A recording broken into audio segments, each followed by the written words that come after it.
Hi, I'm Brianna. I'm 27 years old, and I have a degree in marketing. Right now, I'm on the hunt for a job.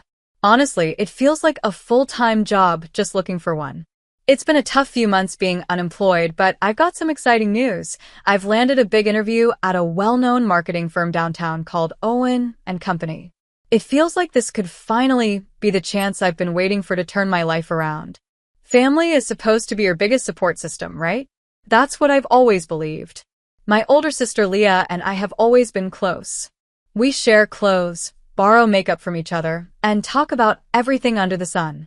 Her husband Lucas has always felt more like a brother than just my sister's husband. We're that close. Last night, the whole family was gathered around the dinner table at my parents' house. Mom had made her famous lasagna, which is honestly her best dish. While we were eating, I couldn't keep my big news to myself any longer. I was practically bursting with excitement. Guys, I have some news. I blurted out, practically bouncing in my chair. What is it, sweeties? Mom asked, putting her fork down and looking curious. I have an interview at Owen and Company. It's happening this Saturday. I announced with a big smile. The whole room lit up with excitement. Everyone started congratulating me at once. Mom immediately started planning what I should wear for the interview. She loves getting involved in things like this. Dad looked so proud. I thought he might actually burst with happiness.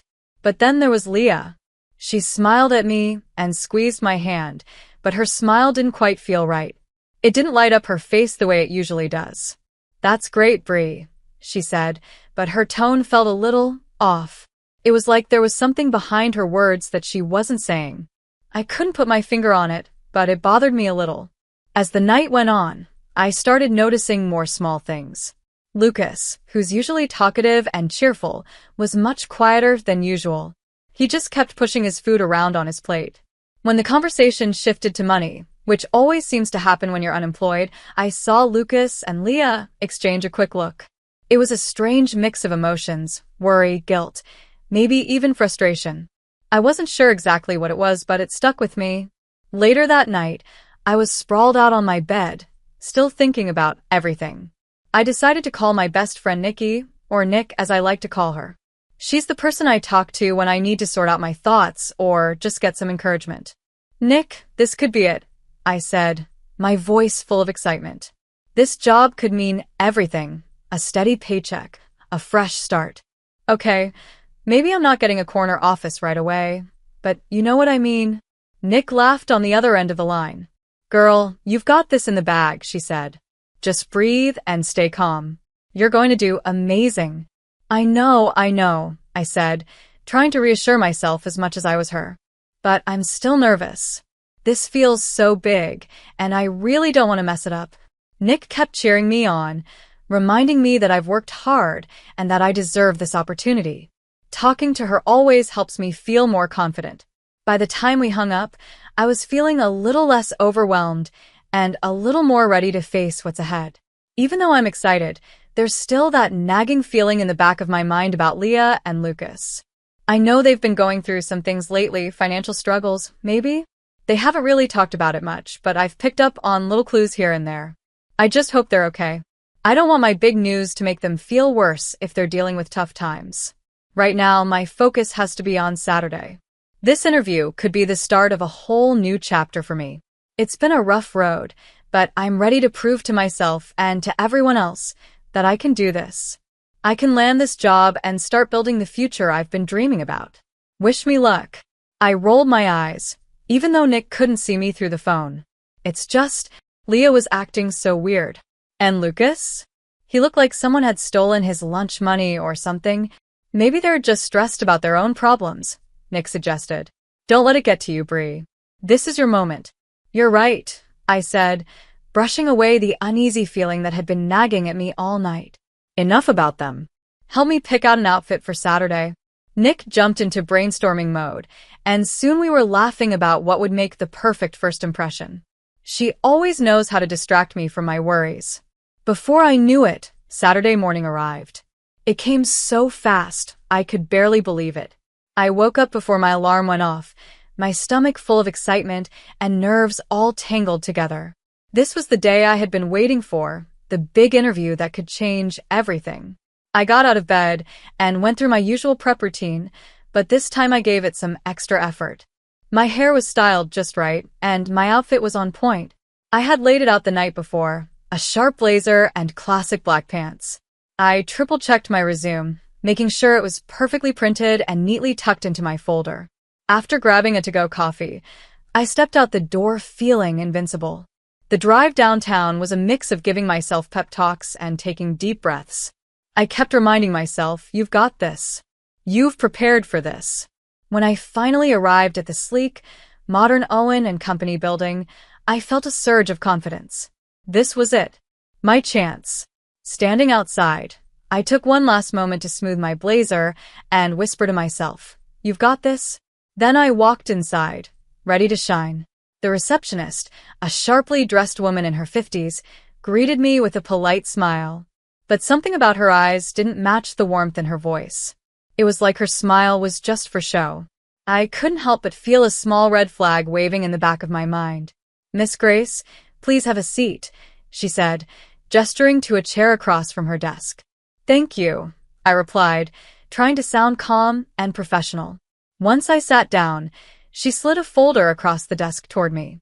Her face turned serious as she said, we have some concerns to address before we begin. My stomach twisted. Concerns? I repeated, feeling my confidence waver. Yes, she said, her tone all business. We received an anonymous email this morning with some troubling information about you. My heart sank. I wasn't sure what she meant, but I knew it couldn't be good. I'm sorry, what kind of information? I asked, trying to keep my voice steady. She opened the folder and said crisply, your criminal record. I blinked, completely blindsided. I don't have a criminal record, I stammered, my mind racing. She ignored my protest and continued, her expression hardening. And while we're at it, you might also want to address the substance abuse allegations outlined here. Her words hit me like a ton of bricks. I could barely breathe. Substance abuse? I managed to say, there must be some mistake. I don't have any issues like that. Her eyes narrowed slightly as she leaned forward. Miss Grace, we take these claims very seriously. If you're not going to be honest with us. Wait, I interrupted, panic rising in my chest. I'm being honest. I don't know where this is coming from, but it's not true. Despite my insistence, her face remained cold and skeptical. I felt trapped, like I was sinking into quicksand and couldn't pull myself out. The room seemed to close in around me as I tried to process what was happening. Who would send such an email? And why? None of this made any sense. I'm sorry, Miss Grace, but these are serious accusations, she said, standing up to signal that the conversation was over. We'll be in touch after further review. I walked out of that building in a daze, my mind spinning with questions and fears. My dream opportunity had turned into a nightmare in the blink of an eye. Who would do this to me? And more importantly, how was I supposed to prove my innocence? As I sat in my car, gripping the steering wheel tightly, I took a deep breath and tried to calm down. I wasn't going to let this break me. I didn't know how I was going to fix it, but one thing was clear, I wasn't giving up without a fight. I'm being honest, I interrupted, my voice shaking with panic. There's been some kind of mistake. Please, can I see this email? The interviewer shook her head, her expression cold and unmoved. I'm afraid that's confidential, she said firmly. Look, Miss Grace, I think it's best if we end this here. And just like that, it was over. My big opportunity, gone in an instant. I stumbled out of the office, barely remembering to thank the receptionist as I passed her desk. My legs felt like they were made of lead as I made my way to the parking lot. I fumbled with my keys, my hands shaking uncontrollably. Finally, I managed to pull out my phone. Nick, I choked as soon as she picked up. My voice cracked. It was a disaster. A complete and utter disaster. Bree, slow down, Nick said, her voice steady and calm. What happened? I let the words pour out in a frantic rush, telling her every awful detail about the interview. The email, the accusations, the interviewer's cold demeanor, it all came tumbling out. Nick stayed quiet, letting me unload. When I finally ran out of steam, my breath was uneven, and my hands still trembled. Okay, she said, her voice measured and logical. Let's think about this. Someone has clearly set you up. But who? And why? I froze. My mind raced through the possibilities, flipping through faces and moments like a Rolodex. Who would do this to me? Who would want to sabotage me like this? I don't know, Nick, I whispered, my voice breaking. I just don't know. All right, she said, her tone shifting into problem-solving mode. Here's the plan. You're coming over to my place. I'll grab some ice cream, you grab some wine, and we'll figure this out. There's got to be some kind of trail, emails, phone calls, something. Her calm confidence steadied me. Yeah, okay. Thanks, Nick. I don't know what I'd do without you. Later that night, I showed up at Nick's place, clutching a bottle of wine like it was a life raft. Nick greeted me with a tub of Rocky Road ice cream and a determined expression. Let's solve this thing, she said as we sat down at her kitchen table. We went into full detective mode, armed with ice cream spoons and sheer determination. I opened my laptop and we started digging. The first thing we checked was my email. It didn't take long to find something disturbing. Someone had hacked into my account. They had been reading my messages and even sending fake ones. The realization hit me like a punch in the gut. This feels so personal, I muttered, scrolling through the emails. It's like someone's been rummaging through my diary. Nick leaned over, her brow furrowed as she studied the screen. This is next level creepy, she agreed. I nodded, but before I could say anything else, Nick froze. Bree, she said slowly. Since when you have a Facebook page called Brianna's Wild Nights? What? I said, nearly choking on my wine. I don't have a page like that. Nick spun her laptop around to show me. Sure enough, there it was, a Facebook profile with my name and photo, but it was filled with posts that weren't mine. Wild party pictures, fake updates about crazy nights out, and even comments that made me sound irresponsible. I felt sick. This isn't me, I said, my voice shaking. I don't even know who those people in the pictures are. Nick narrowed her eyes. Someone made this to ruin your reputation, she said firmly. This has to be connected to that email. But who would go to all this trouble? I asked, feeling more helpless by the second. And why? We're going to figure it out, Nick said, her voice calm but determined. There's always a way to trace things like this. Whoever did this left some kind of digital footprint. Her confidence gave me hope, even if it was just a little. We kept digging, looking for clues in the fake Facebook account, the hacked emails, and even the anonymous message sent to Owen and company. As we worked, I couldn't help but feel violated. Someone had gone out of their way to destroy my chances at this job, and I couldn't understand why. But one thing was clear. I wasn't going to let them win. With Nick by my side and the truth on my side, I was determined to get to the bottom of this. This wasn't over, not by a long shot. I stared at the screen, feeling a wave of disbelief wash over me. There it was, a fake Facebook profile using my name and photo. The page was full of photoshopped pictures showing me doing things I'd never done.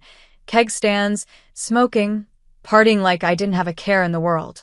It was like someone had gone out of their way to paint the worst possible version of me. My stomach churned as Nick, and I kept digging. But that wasn't all. We uncovered something even worse. Someone had made anonymous calls to Owen and Co., telling wild, scandalous stories about me that could have come straight out of a trashy tabloid. My mind reeled as the pieces began to fall into place. This is insane, I whispered, my head spinning. Who would go to all this trouble to ruin me? Nick didn't say anything right away. She looked as stunned as I felt. But then the answer hit me like a freight train. No. It couldn't be. Could it? The more I thought about it, the more the pieces clicked together. Leah's strange behavior at dinner, her hollow congratulations, the way Lucas had seemed uneasy. It all started to make a twisted kind of sense. The next day, I decided I couldn't let it go. I had to confront her. I waited until I could get her alone, and then I forced myself to speak, even though my voice trembled. Leah, I said, trying to keep calm, did you have anything to do with sabotaging my interview? Her eyes widened, and she immediately went on the defensive. "What, Bree? How could you even think that?" she said, her voice climbing into that high-pitched tone she always used when she was lying. I remembered that tone from high school when she'd swear up and down she hadn't borrowed my favorite lip gloss, even though I always found it in her room later. But this wasn't about lip gloss. This was so much bigger, and I wasn't buying her denial. Still, I didn't have concrete proof yet. That's when I decided to call Jacob, our tech-savvy cousin. If anyone could help me figure this out, it was him. When I explained what was happening, he cracked his knuckles like he was about to star in a spy movie. "Leave it to me," he said confidently. 3 days later, Jacob called me back. "Bree, you'd better come over. I found something, but you're not going to like it." When I got to his place, he showed me everything he had uncovered. The digital breadcrumbs leading back to Leah's devices. The fake emails, the anonymous calls, even the photoshopped pictures, they all traced back to her. I stared at the evidence, my heart sinking. There was no denying it now. But why? I asked, my voice barely a whisper. Why would she do this? Jacob shrugged, looking grim. "That's something you'll have to ask her." That night, I decided to walk over to Leah's house. As I approached, I could hear raised voices coming from inside. I paused by the living room window, and Lucas's voice carried through. He sounded upset, almost frantic. Words like payments and deadlines floated through the air. My stomach dropped as the truth hit me all at once. Lucas had a gambling problem. They were drowning in debt. Suddenly, Leah's behavior made a twisted kind of sense. This wasn't just jealousy or spite. She was desperate. My getting the job would only highlight their struggles. It wasn't about me, not really. It was about her fear of being overshadowed and her need to protect the fragile image of their lives. In her desperation, she had chosen to sabotage me. I felt sick. This was my sister, the person I'd shared my childhood with, the person I'd trusted more than anyone. She'd betrayed me, and for what? To cover up her own crumbling life? "What are you going to do?" Jacob had asked me earlier. Now, standing outside Leah's house, that question weighed heavily on me. Part of me wanted to storm inside and confront her, to scream and demand answers. But another part of me, the part that remembered all the good times we'd shared, felt crushed by the weight of her betrayal. I turned and walked back to my car, my mind racing. I didn't know what I was going to do yet, but one thing was clear. Things would never be the same between us again. Leah's actions had created a rift that couldn't easily be repaired. As I sat in my car, I took a deep breath. I didn't have all the answers yet, but I knew one thing. I wasn't going to let her win. I would pick myself up, rebuild, and find a way forward. This wasn't the end of my story. It was just a messy chapter. And I wasn't about to let someone else write the ending. When I decided to confront Leah, I took a deep breath. My anger and determination were building inside me like a storm. I couldn't let this go. It was time to stand up for myself and face her. As I drove to her house, my thoughts were racing. How could she do this to me? Could we ever move past it? One thing was clear. Things would never be the same again. I was done being a victim. This was my life, my future, and my story, and no one, not even my own sister, was going to stand in my way anymore. When I arrived, I stormed into Leah's living room, my blood boiling. She was sitting on the couch, trying to look calm and innocent, but I wasn't falling for it. "Cut the act, Leah," I snapped, slamming a folder full of evidence onto the coffee table. "I know what you did." Her face went pale, and she stammered, "I don't know what you're talking about." "Don't lie to me," I interrupted, pointing at the documents Jacob had uncovered. The hacked emails, the fake profiles, the anonymous calls to Owen and company. "It was all you. Explain this." Leah's eyes darted around the room, searching for an escape. Before she could say anything, Lucas walked in. His brow furrowed in confusion as he looked between us. "What's going on?" he asked. I turned to him, my voice trembling with anger. "Your wife sabotaged my job interview," I said. "She's been trying to ruin my life." Lucas's jaw dropped. He looked at Leah, who was now on the verge of tears. "Is this true?" he asked, his voice heavy with disbelief. That's when the dam broke. Leah started sobbing, her words spilling out between gasps. I'm sorry. We're in so much trouble, Lucas. The debts, the gambling. I couldn't stand the thought of Brianna being successful while we're falling apart. Lucas's face hardened as her words sank in. His shock turned into anger. So, you tried to drag her down with us? Leah, what the hell? I stood there, shaking with a mix of rage and heartbreak. Watching Leah break down was like seeing a car crash in slow motion, horrifying but impossible to look away from. I couldn't believe the person I had trusted, my own sister, had betrayed me like this. I trusted you, I said, my voice barely above a whisper. You're my sister. How could you do this to me? Leah reached out to me, tears streaming down her face. Brianna, please, she begged. I wasn't thinking. Stay, we can fix this, right?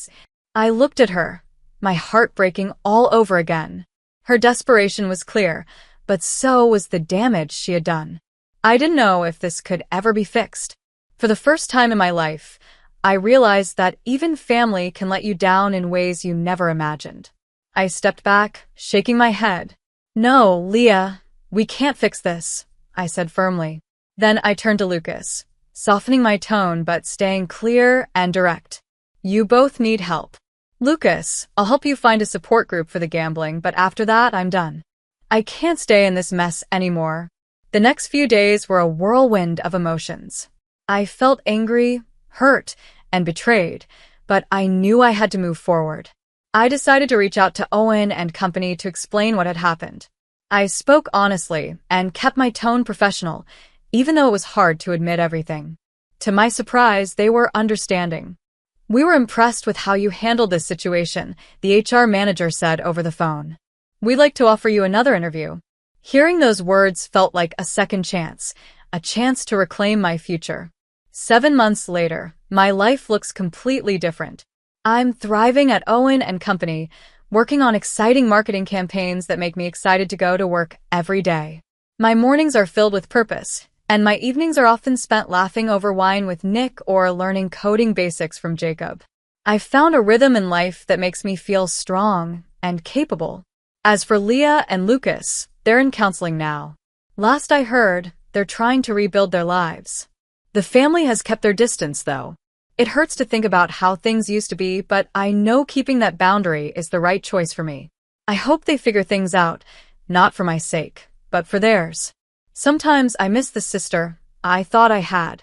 I miss the girl who braided my hair before school dances, who held me while I cried over my first heartbreak, and who laughed with me about silly inside jokes. But then I remember what she did, how she tried to destroy my future, and I remind myself that I made the right decision to walk away. This whole ordeal taught me something important. The people you surround yourself with matter. They should lift you up, not drag you down. And sometimes, those people aren't the ones you expect. It's okay to walk away from people, even family, if they're hurting you more than helping you. So, here's to new beginnings. Here's to standing up for yourself. Here's to realizing that you don't need to dim your light for anyone, not even family. Will I ever forgive Leah? I don't know. Maybe one day, if she proves she's truly changed. But forgiving doesn't mean forgetting, and it doesn't mean letting her back into my life. Some betrayals cut too deep to ever fully heal. What about you? If you were in my shoes, could you forgive your sister? Or is sabotaging your future an unforgivable betrayal?